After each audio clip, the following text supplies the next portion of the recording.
Yeah, I will go shortly on the same line open already by Nuko Zama and now by Stefania. Starting from the issue of legitimation, in fact, one of the concerns that we have to maintain and the awareness is that G20 is not a UN institution. It's not an official democratic institution based on a participatory process that is open. It's a group that is reserved to a specific number of participants by invitation, and pragmatically we work with the G20 because we do know that within the G20 process, we have, they play a lot of decision-making, a lot of steps in the decision-making process. So pragmatically, it's important that civil society is able to speak with the G20 to have an influence on the decision-making process. But we have to always raise up the concern about legitimation. So in our opinion, G20 is, of course, is not the world government and hasn't to act as if it is, or tasking international institutions or things like that. But it's precisely the other way around.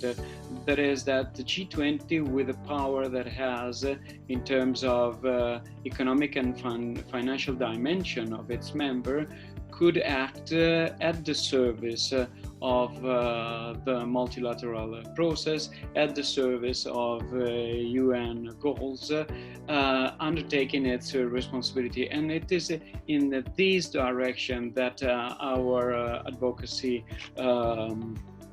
goes. We have to include civil society actors that are not only from the 20 countries, of course. We call for transparency. We call also for a full respect of human rights. The issue of human rights is very delicate within the G20. We do know that some members have a very, let's say, bad track on respect of human rights. So with the technical agenda on the policy sectors, we have to always maintain this call on the human rights, and to show that when we speak about health, when we speak about other issues, we are speaking about something that is originated and related by the framework of human rights.